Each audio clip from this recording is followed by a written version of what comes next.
O milagre que mudou a vida de Diego. Diego sempre foi um homem trabalhador. Aos 38 anos, ele dividia seu tempo entre o ofício de mecânico e os cuidados com a esposa Ana e os 2 filhos pequenos. Apesar das dificuldades financeiras, a família vivia em paz, até que um problema de saúde começou a abalar tudo. Ana, uma mulher forte e dedicada, começou a sentir dores intensas na gengiva.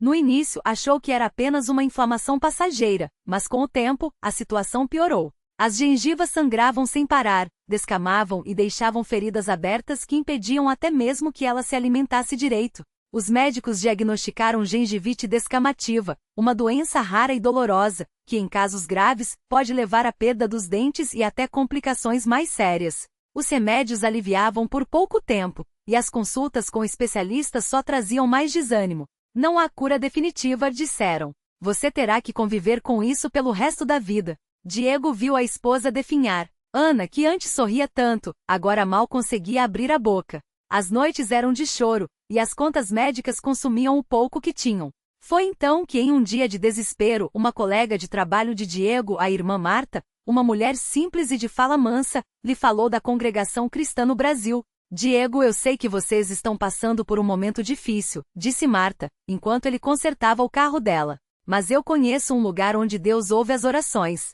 Não é como essas igrejas cheias de espetáculo, não. Lá é simples, só a palavra de Deus, os hinos cantados sem instrumentos, e irmãos que oram com fé. Se você quiser, eu levo vocês domingo à noite. Diego, que nunca havia sido de frequentar igrejas, hesitou. Mas o sofrimento de Ana o fez aceitar. Não temos nada a perder, pensou. No domingo seguinte, eles chegaram à congregação cristã no Brasil em um bairro humilde da cidade.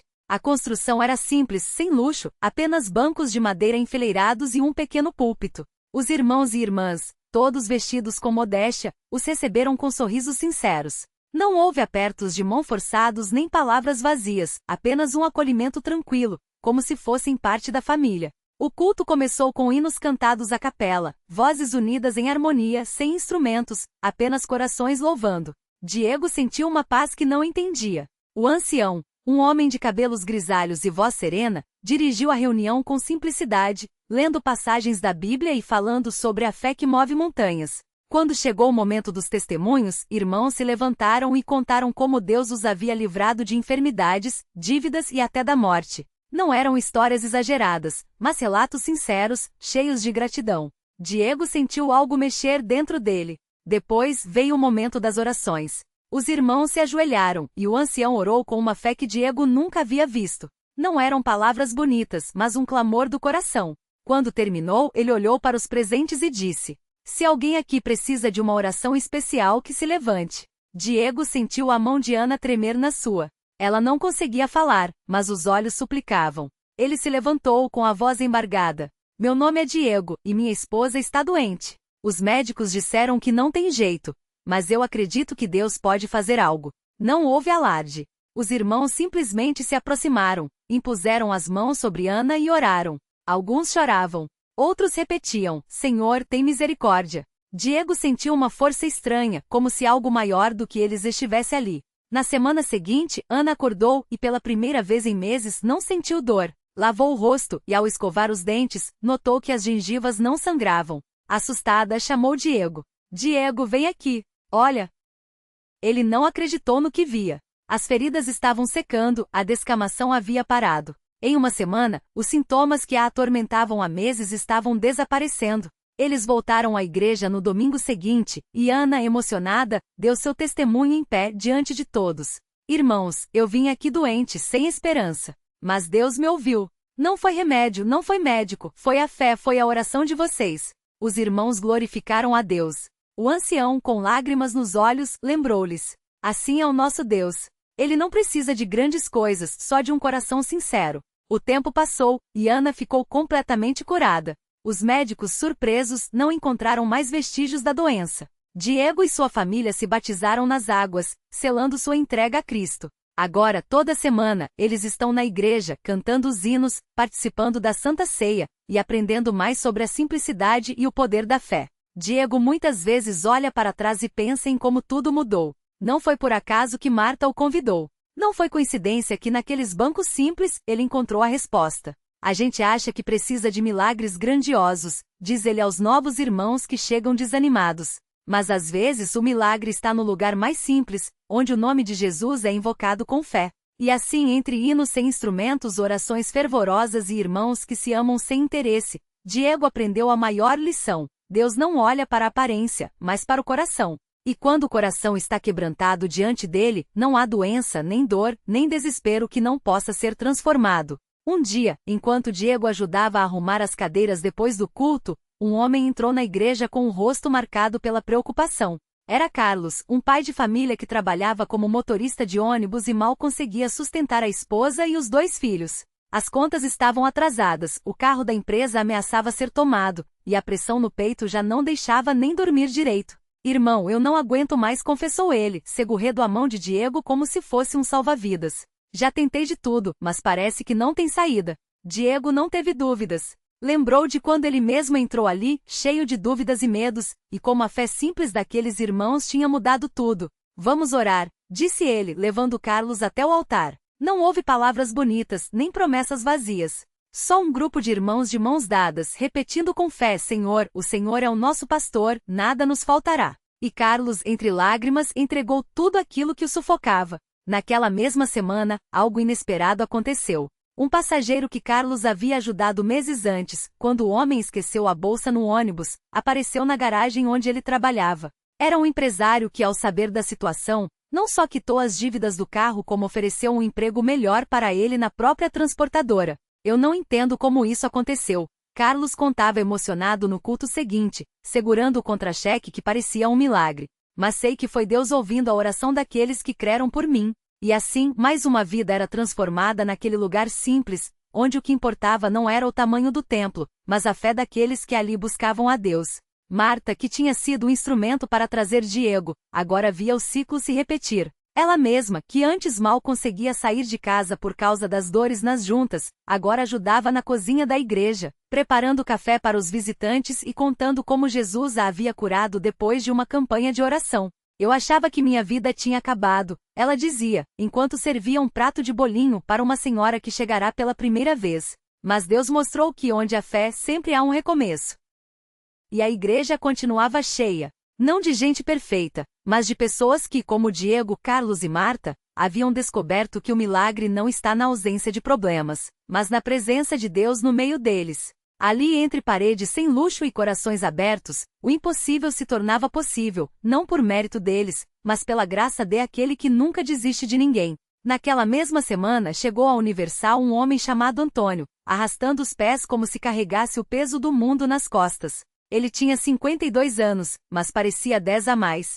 As rugas profundas no rosto contavam uma história de noites em claro, de contas que não fechavam, de um filho que havia se perdido nas ruas. Antônio trabalhava como servente de pedreiro, mas há meses não conseguia nem levantar um saco de cimento. As dores nas costas eram tão fortes que o deixavam de cama por dias. Já fui em médico, já tomei remédio, já fiz até simpatias que uma vizinha me ensinou, confessou ao pastor, com a voz embargada. Mas nada adianta. Parece que Deus esqueceu de mim. O pastor olhou nos olhos dele daquele jeito que só quem já viu muitos milagres consegue olhar, com firmeza e compaixão ao mesmo tempo. Deus não esquece de ninguém, Antônio. Às vezes, ele só está esperando a gente dar um passo de fé para mostrar que está ali do nosso lado. Antônio não sabia se acreditava, mas não tinha mais para onde ir naquela noite durante a reunião, quando o pastor fez o apelo para quem precisava de um milagre. Ele levantou a mão tremendo. Não foi ao altar de imediato, ficou parado no meio do salão, como se as pernas não obedecessem. Mas então, uma mão se estendeu para ele. Era Diego, o mesmo rapaz que havia sido libertado das drogas meses antes. Vem, irmão, disse Diego, com um sorriso que só quem já foi resgatado do fundo do poço pode ter. Eu também achei que não tinha jeito. Mas aqui, Deus faz o impossível. Antônio deixou-se levar. Quando o pastor impôs as mãos sobre ele e começou a orar, uma coisa estranha aconteceu. Primeiro, um calor intenso percorreu suas costas, como se alguém estivesse passando uma pomada quente bem no lugar da dor. Depois veio uma espécie de formigamento, como se os nervos estivessem acordando depois de anos adormecidos. E então, nada. Nenhuma dor. Ele se virou assustado, como se esperasse que a dor voltasse a qualquer momento. Flexionou o corpo para frente e para trás, para os lados. Nada. Só alívio. Só paz. Glória a Deus. gritou o pastor, e a igreja inteira explodiu em aplausos e lágrimas. Mas o milagre de Antônio não parou por aí. Na semana seguinte, enquanto ele contava seu testemunho no púlpito, a porta da igreja se abriu. Era seu filho, Pedro, sujo, magro, com olheiras fundas. Ele havia ouvido falar que o pai estava frequentando a Universal, e sem saber por que sentiu uma vontade incontrolável de vir até ali. Quando Antônio o viu, não houve sermão, não houve cobrança. Só um abraço apertado, daquele que só um pai que quase perdeu o filho pode dar. E ali, entre lágrimas, Pedro confessou: Pai, eu não aguento mais essa vida. Eu quero mudar. Hoje Antônio não só volta a trabalhar como antes. Agora ele e o filho estão juntos na obra, literalmente. Pedro se tornou ajudante do pai, e os dois começam e terminam o dia com uma oração. Às vezes, quando o sol está forte e o serviço está pesado, Antônio olha para o filho, sorri e diz: Lembra quando a gente achava que não tinha saída? Pois é, Deus só estava esperando a gente dar uma chance para ele. E a igreja continua cheia. Cheia de Antônios, de Pedros, de pessoas que chegaram arrastando feridas e saíram carregando milagres. Porque ali, entre as quatro paredes da Universal, não há espaço para desistência. Só para fé. Só para recomeços. Só para um Deus que, contra todas as expectativas, insiste em escrever finais felizes onde o mundo só via pontos finais.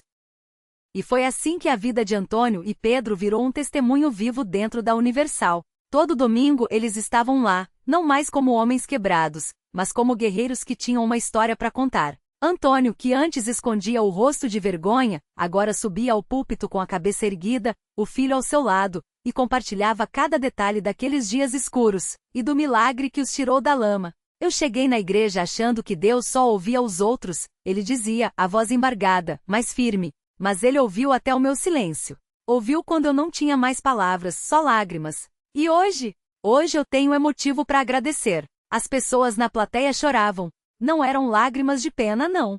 Eram lágrimas de quem se via naquela história. De quem também já tinha se sentido sozinho, traído, sem saída. Mas ali, naquelas palavras simples de Antônio, elas enxergavam uma esperança que não dependia de sorte, de dinheiro ou de gente. Dependia só de fé. Pedro, que antes era um adolescente revoltado, agora ajudava nos cultos de jovens.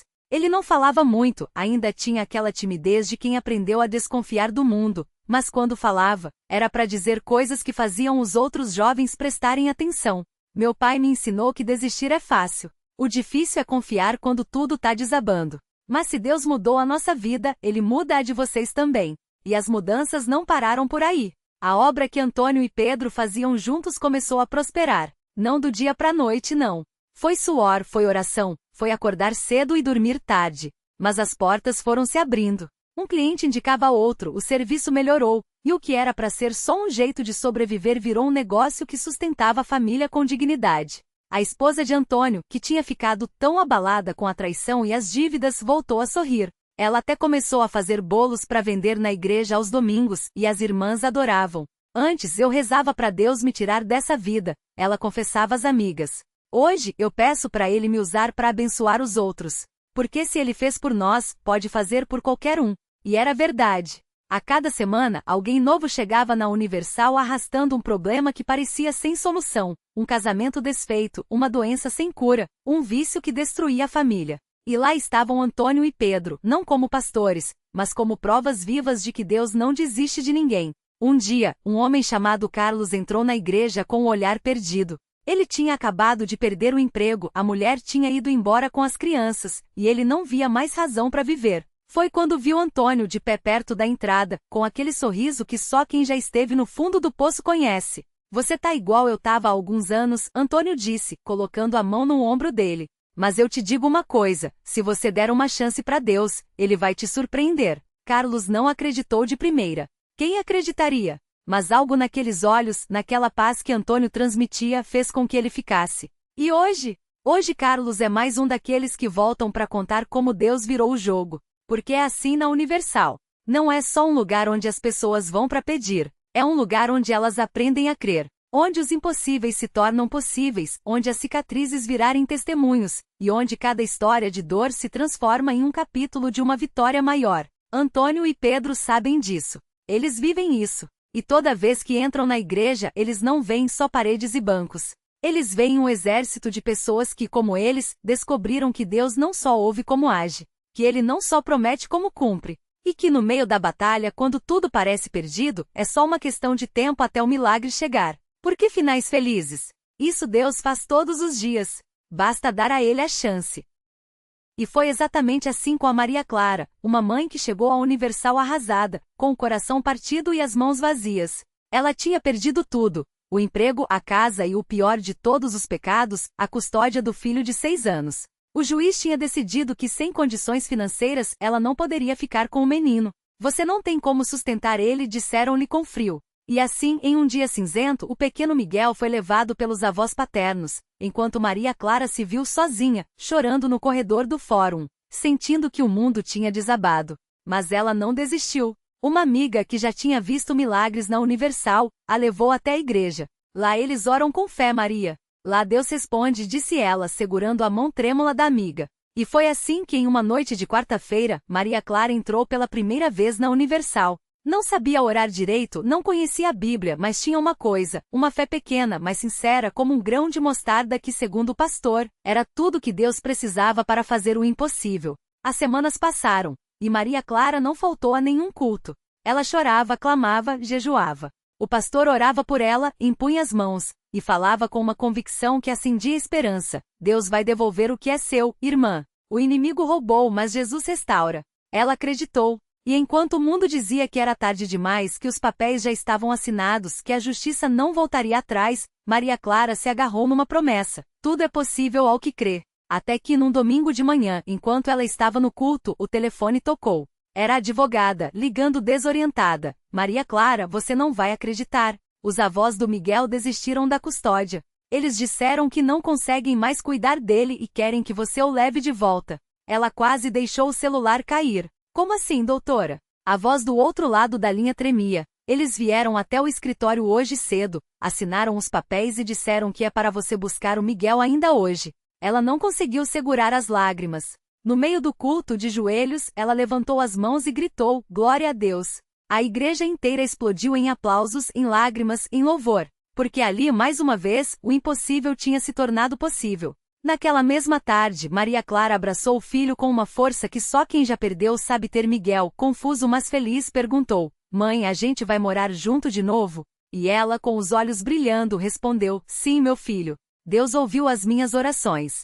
Hoje Maria Clara não é mais a mesma. Ela tem um emprego estável, um lar simples mas cheio de amor, e um filho que cresce sabendo que quando tudo parece perdido, há um Deus que não abandona. Toda quarta-feira, ela está na Universal, não mais como uma mulher quebrada, mas como uma testemunha viva de que Deus escreve finais felizes para quem não desiste. E assim vai a Universal, um lugar onde as lágrimas se transformam em sorrisos, onde as derrotas virarem vitórias, e onde cada história de dor se torna um hino de gratidão. Porque Deus não muda. Ele ainda faz milagres. E o próximo pode ser o seu. Basta entrar, crer e deixar ele agir. Porque quando a fé encontra a vontade de Deus, não há cadeado que não se abra, não há porta que não se derruba, não há filho que não volte para os braços da mãe. E a história continua, todos os dias, para quem tem coragem de acreditar. O reencontro que a fé escreveu. Anos se passaram, e o filho que um dia se perdeu nas ruas voltou. Não como um menino rebelde, mas como um homem quebrantado pela vida, cansado de correr.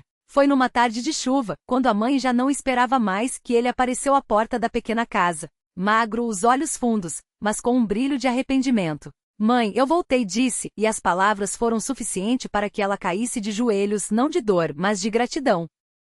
Ele contou como, nas noites mais frias, uma voz sussurrava em seu coração, sua mãe ainda ora por você. Era Deus, o mesmo que ouvirá cada lágrima dela na Universal, cada clamor por aquele filho. E quando o jovem, sem forças, entrou numa igreja por acaso, encontrou não um juiz, mas um pai. Ali entre os bancos ele entendeu, o amor de Deus não tinha prazo de validade.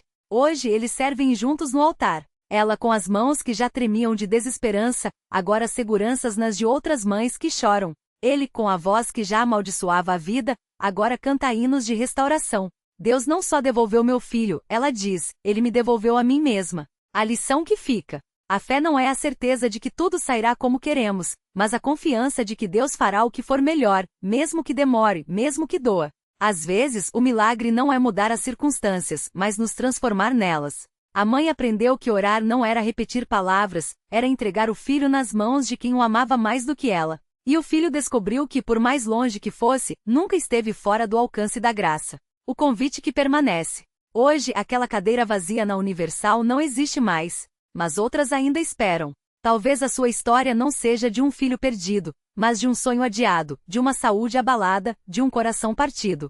Não importa. Deus ainda escreve finais felizes para quem não desiste de acreditar. O milagre não está apenas no reencontro, mas na coragem de continuar orando quando tudo diz para parar. Porque no fim, a maior prova de que Deus ouve não é o milagre em si, mas a paz que invade a alma antes dele acontecer. E isso ninguém tira. Nem o tempo, nem a distância, nem o silêncio. Basta entrar, crer e deixar ele agir. O resto ele faz. Sempre fez. Sempre fará.